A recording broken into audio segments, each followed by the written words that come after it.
Oh, man. Here we go again. I bet all of you are wondering how I escaped the last game way back. Let's just say, only one of us made it to McDonald's. Man, that was scary.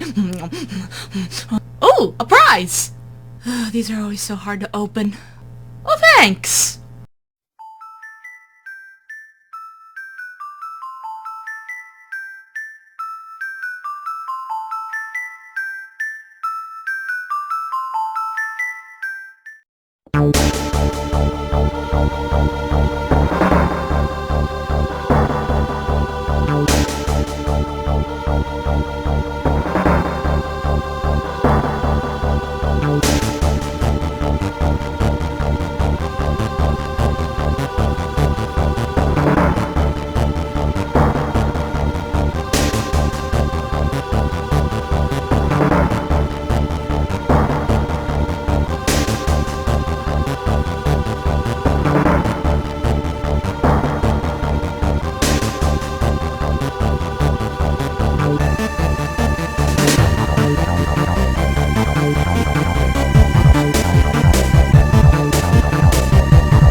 Is it safe?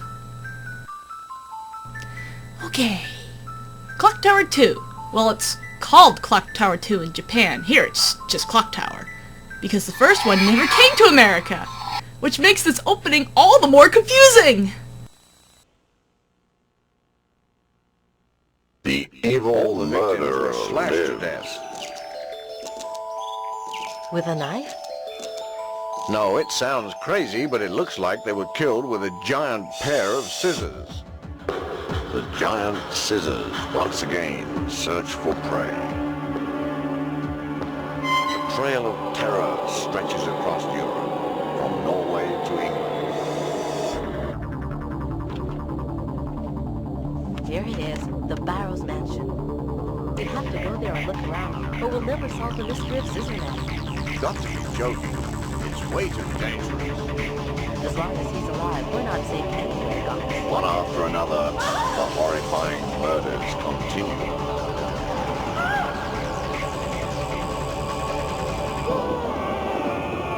Who will make it through this game of murder alive? Clock Tower. Oh man, the voice acting.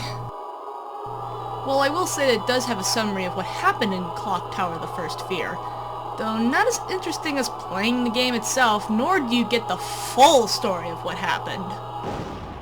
Anyway, the story begins a year after the first game. Jennifer is living in Oslo, which is in Norway, living with Helen Maxwell, a research assistant for Samuel Barton, who works at the Oslo Research University. Helen is studying criminal psychology. Barton is interested in the Clock Tower case and the criminal that is Scissorman, which is what the papers are calling the killer with scissors. It seems there is a new killer on the loose since Bobby is dead from the last game. Or is he? But Barton doesn't believe in the whole mythos that the newspapers have been building up, which is that he's an immortal monster. So the game begins with Barton trying to get Jennifer under hypnosis because she has lost her memory since the incident was so traumatizing. What on earth are you doing, Professor? You mustn't hypnotize her like this. She's not ready to remember the murders yet. Helen, the Clock Tower murders are fascinating research material for me. I must know the truth of what happened. She can't take any more of this today, Professor. I'm taking her home.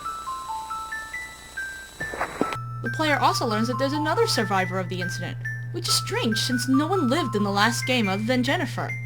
Also, it is a young boy being raised by a woman named Kay, who works at the Granite Orphanage, the original girls' orphanage that Jennifer came from. Kay has named him Edward due to the fact that he's got memory loss as well, even worse than Jennifer. You find out most of this beginning info while playing as Barton in the beginning. You play as different characters, Barton only once in the beginning. You either take control of Jennifer or Helen for most of the game, possibly two other characters depending what route you take.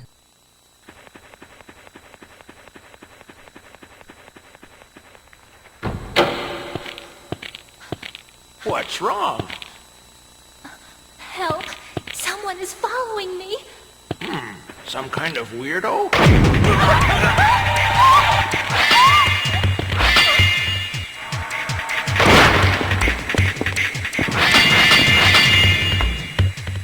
The gameplay is almost just like the first game, except for a few things.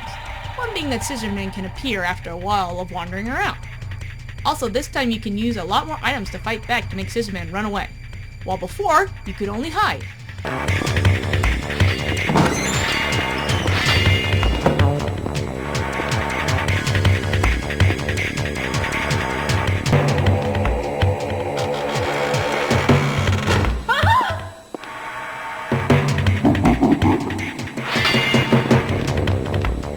In this game, you aren't just in one building. You have different stages to go to.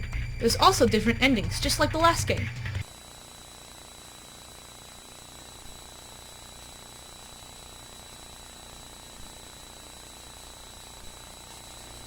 And now, without knowing the whereabouts of the statue, all leads have come to a dead end. Scissorman.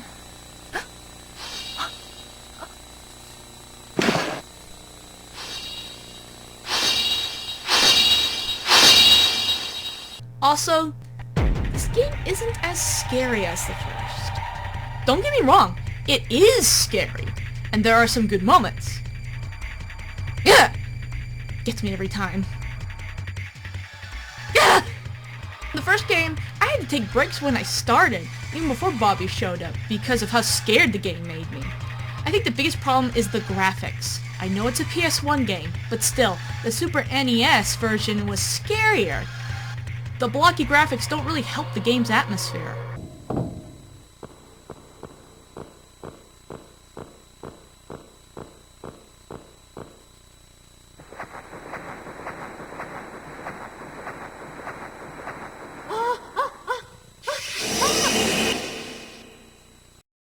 The story isn't as interesting as the first either. The story is alright, and it's different to go around the city and be trapped in different buildings. But being trapped in a large mansion was far more fun and scary. Also, Jennifer isn't as interesting as she was in the first game. Not sure why, except maybe it's because they gave her a romantic interest, who's around 24 years old. May I remind you that Jennifer is 15 at this time? Pedo! I know this is Norway, but even there that's too young. Yeah! There are quite a few characters, but most aren't that interesting. Helen is okay, but you know more about her since she's one of the characters you control. I do like the story despite the bad voice acting. If you break it down, it is interesting. It gives you more information of the whole Barrows family, and a very neat look at the real killer. I just wish it was told better. In the first game, you didn't get so much exposition dumped on you. Heck, besides the opening, there's only one other time it happens, and that part is easy to miss. The rest of the story is told by finding clues and imagery. Not in the second one! We get dump upon dump of bad acting. Oh well, it's okay. As much as I complain about the storytelling, it's still interesting once you break it down, and the game still manages to scare you, so it still accomplishes what it's supposed to do. It's still a solid game, and sadly the last of the Barrows family and Jennifer. May not be as good as the first, but it's still worth a playthrough.